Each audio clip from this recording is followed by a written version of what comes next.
የኢትዮጵያ ብሔራዊ ቡድን በአፍሪካ ዋንጫ ቅድመ ማጣሪያ ከሳኦ ቶሜና ፕሪንሲፔ ጋር ለሚያከናውናቸው የደርሶ መልስ ጨዋታዎች ዝግጅቱን ዛሬ ጀምሯል።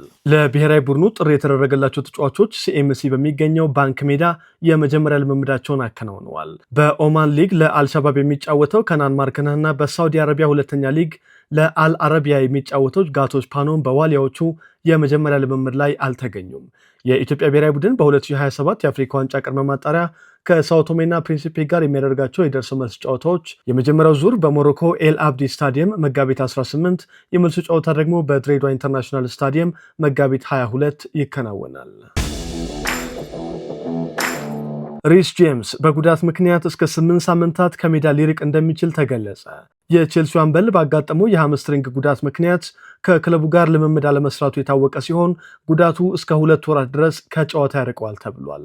ባለፈው ሳምንት በቼልሲ 6 ዓመታት አዲስ ውል የፈረመው ጄምስ ከታህሳስ 2020 ወዲህ የሃምስትሪንግ ጉዳት ሲገጥመው የአሁኑ ለ10ኛ ጊዜ ሆኗል። ሪስ ጄምስ በአሰልጣኝ ቶማስ ቱሄል የእንግሊዝ ብሔራዊ ቡድን ስብስብ ውስጥ ይካተታል ተብሎ ይጠበቅ የነበረ ቢሆንም በገጠመው ጉዳት ምክንያት እንግሊዝ ከዩራጓይ እና ጃፓን በምታከናውናቸው የወዳጅነት ጨዋታዎች ላይ እንደማይሳተፍ ታውቋል። የ26 ዓመቱ ጄምስ ከ2022 ዓለም ዋንጫ አንድ ወር በፊት ባጋጠመው ጉዳት ምክንያት የካታር ዓለም ዋንጫ ላይ መሳተፍ አልቻለም ነበር። በተደጋጋሚ በሚያጋጥመው ጉዳት ምክንያት በቼልሲ በርካታ ጨዋታዎች ያመለጡት ሪስ ጄምስ ባለፉት 15 ወራት ግን በመደበኛነት ሲጫወት ቆይቷል። ኪሊያን ኤምባፔ እና ጁድ ቤሊንግሃም በሪያል ማድሪድ የቻምፒየንስ ሊግ ስብስብ ውስጥ ተካተቱ። ሎስ ብላንኮስ በአውሮፓ ቻምፒየንስ ሊግ ጥሎ ማለፍ የመልስ ጨዋታ ከማንቸስተር ሲቲ ጋር ኤቲሃድ ላይ ለሚያደርጉት ወሳኝ ጨዋታ ኤምባፔ፣ ቤሊንግሃም እና አልቫሮ ካሬራስን በስብስባቸው ውስጥ አካተዋል። ኪሊያን ኤምባፔ በግራ እግሩ ጉልበት ላይ በገጠመው ጉዳት ባለፉት 3 ሳምንታት ከሜዳ የራቀ ሲሆን አማካዩ ጁድ ቤሊንግሃም በሃምስትሪንግ ጉዳት ባለፉት 6 ሳምንታት አልተጫወተም ነበር። በቻምፒየንስ ሊግ ጥሎ ማለፍ የመጀመሪያ ዙር ጨዋታ ሪያል ማድሪድ በፌዴ ቫልቬርዴ ሃትሪክ ሳንቲያጎ ቤርናቤው ላይ ማንቸስተር ሲቲን 3-0 ማሸነፉ ይታወሳል። የ27 ዓመቱ ኪሊያን ኤምባፔ ዘንድሮ በሁሉም ውድድሮች ለሪያል ማድሪድ በ33 ጨዋታ 38 ጎሎችን ማስቆጠር ችሏል። የካቲት ወር መጀመሪያ ላይ ሪያል ማድሪድ ከራዮ ቫይካኖ ባደረገው ጨዋታ ጉዳት የገጠመው የ22 ዓመቱ ጁድ ቤሊንግሃም ዘንድሮ በሁሉም ውድድሮች በ28 ጨዋታዎች 6 ጎሎችን አስቆጥሮ 4 ግብ የሆኑ ኳሶችን አመቻችቶ ተቀብሏል። በመጀመሪያው ዙር ጨዋታ ያልተሰለፉት ሌሎች ተጫዋቾች አልቫሮ ካሬራስ እና ዴቪድ አላባም በስብስብ ውስጥ ተካተዋል። የቀድሞው የማንቸስተር ዩናይትድ ግብ ጠባቂ ሰርጂዮ ሮሜሮ ጓንት መስቀሉ ይፋ ሆነ። የ39 ዓመቱ ሮሜሮ በአርጀንቲኖስ ጁኒየርስ የነበረውን ቆይታ አጠናቆ ከእግር ኳስ ለመገለል ወስኗል። አርጀንቲና የግብ ጠባቂ በቀጣይ ወደ ዋና አሰልጣኝነት ስራ ለመግባት መዘጋጀቱም ታውቋል። ሮሜሮ በአውሮፓ በነበረው ቆይታ በማንቸስተር ዩናይትድ፣ ቬኔዚያ፣ ሳምፕዶሪያ እና በኤዚ አልክማር ተጫውቶ አሳልፏል። ቦካ ጁኒየርስ እና አርጀንቲኖስ ጁኒየርስ ደግሞ በሀገሩ አርጀንቲና የተጫወተባቸው ክለቦች ናቸው። በማንቸስተር ዩናይትድ ከ2015 እስከ 2021 የቆየው ሮሜሮ የዩሮፓ ሊግ፣ ኤፍኤ ካፕ እና የሊግ ካፕ ዋንጫዎችን አሸንፏል። ለአርጀንቲና ብሔራዊ ቡድን 96 ጨዋታዎችን በማከናወን ቀዳሚ የሆነው ግብ ጠባቂ በ2007 ከ20 ዓመት በታች ዓለም ዋንጫና በ2008 ከአርጀንቲና ኦሊምፒክ ቡድን ጋር ዋንጫዎችን አሸንፏል። በ2014 የዓለም ዋንጫ ደግሞ የፍጻሜ ተፋላሚ የነበረው የአርጀንቲና ብሔራዊ ቡድን አባል ነበር። ዮዋን ላፖርታ በድጋሚ የባርሰሎና እግር ኳስ ክለብ ፕሬዝደንት በመሆን ተመረጡ። የ63 ዓመቱ ላፖርታ ተፎካካሪያቸው የነበሩትን ቪክቶር ፎንትን በማሸነፍ እስከ 2031 ባርሰሎናን በፕሬዝዳንትነት እንዲመሩ በድጋሚ ተመርጠዋል።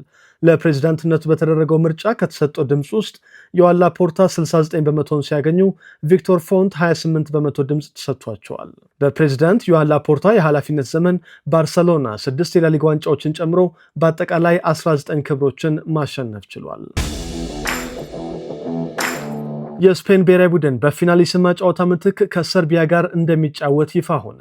በአውሮፓና ላቲን አሜሪካ ሻምፒዮኖች መካከል የሚካሄደው የፊናሊሲማ ጨዋታ መሰረዙን የአውሮፓ እግር ኳስ ማህበር ማስታወቁን ተከትሎ የስፔን ብሔራዊ ቡድን በአቋም መፈተሻ ጨዋታ ከ10 ቀናት በኋላ በኢስታዲዮ ዴላ ሴራሚካ ሰርቢያን ያስተናግዳል።